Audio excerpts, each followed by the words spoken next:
Oi pessoal, tudo bem? Estamos de volta aqui com nossos vídeos, ligados à parte de análises térmicas. A gente vai falar um pouco sobre alinhamento de máquinas rotativas. Aqui eu fiz um esboço para representar dois elementos quaisquer, dois mecanismos, o qual eles tenham que ficar alinhados, levando em consideração ali o elemento girante, nesse caso aí tomando como referência um eixo. Então o que acontece? Deixa eu até dar um zoom aqui.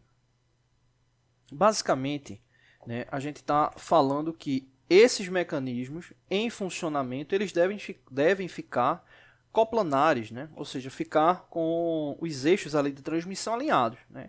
Inclusive aqui no canal a gente já fez vários vídeos falando sobre alinhamento de máquinas rotativas, relógio comparador, alinhador a laser. Ok, então a gente está partindo do princípio que eles, para funcionarem de forma plena, eles precisam ficar alinhados. Porque quando esses mecanismos estão em funcionamento, a gente tem que levar em consideração a série de esforços que estão ali presentes nesse tipo de transmissão.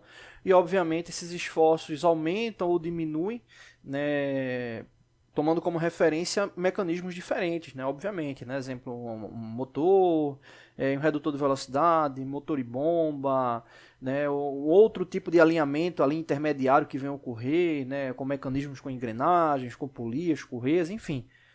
A gente sabe que é preciso ter o alinhamento para que eles venham funcionar plenamente. Quando não estão alinhados, acarreta uma série de problemas. Vibração, aquecimento, diminui tempo de vida útil, problema com lubrificação, uma série de problemas, inclusive isso pode causar algum incidente ou até algum acidente. Então a gente parte do princípio que eles precisam ficar alinhados para que eles venham funcionar plenamente. Obviamente, com o passar do tempo, intempéries ali do processo, eles têm uma tendência ali a perder desalinhamento, por isso que é importante o monitoramento, todo o ciclo de planejamento de manutenção. Só que acontece o seguinte, quando a gente faz um alinhamento, na maioria das vezes, a gente toma como referência o que a gente chama de alinhamento a frio. Esse alinhamento a frio toma como base ali a temperatura ambiente. Então você vai estar fazendo o alinhamento ali do eixo do motor, do eixo do redutor, tomando como referência normalmente esse alinhamento a frio. Só que o que acontece? Esses mecanismos, quando vêm a funcionar, normalmente eles têm uma elevação de temperatura. Ou até dependendo da situação, a temperatura diminui. Pode ocorrer também o sistema ser uma temperatura menor do que a temperatura ambiente. O contrário também é válido. E o que acontece? Se você tem um aumento de temperatura ou uma diminuição de temperatura, ou vai ocorrer a dilatação térmica ou a contração térmica. E isso aí pode prejudicar o alinhamento.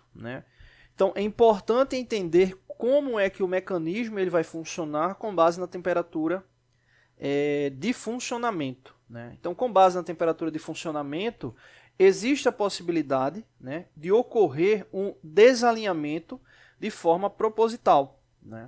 Então, você vai fazer o desalinhamento.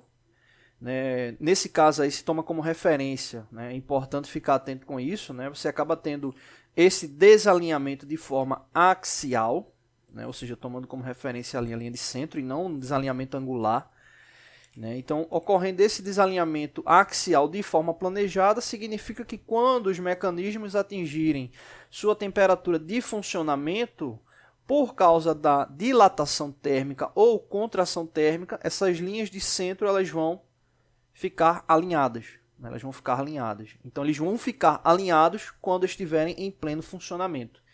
Então, é importante analisar essas características. Já vi várias vezes problemas de alinhamento, tomando como referência máquinas que trabalham em ambientes com temperaturas severas, elevadas, ou situações também que você tem baixa temperatura. No meu caso especificamente eu já vi mais problemas ligados à parte de alta temperatura. Então acaba sendo um problema que possa ocorrer dependendo aí da temperatura ambiente ou da temperatura aí de funcionamento do mecanismo. Então é importante ficar atento com essa característica.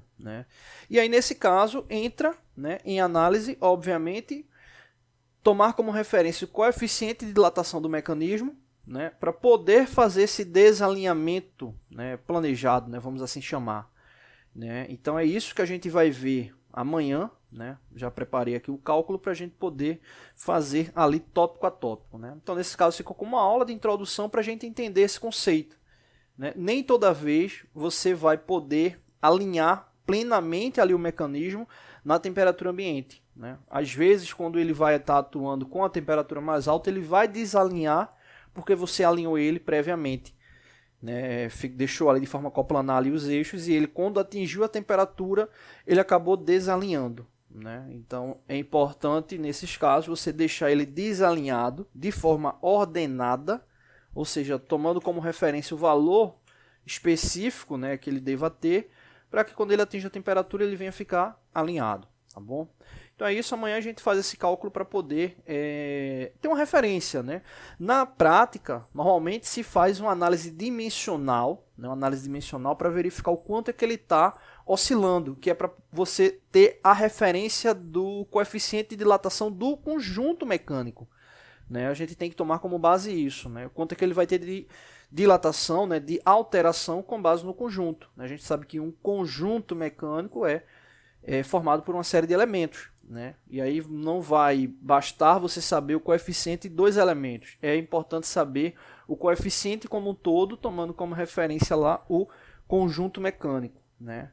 Então normalmente se faz uma análise dimensional com base na variação de temperatura para que se tenha uma referência, né, desse coeficiente. E aí você vai ter uma referência para poder calcular com base na temperatura aplicada o quanto é que ele vai precisar ficar desalinhado para que quando a temperatura venha a ser atingida ele fique alinhado.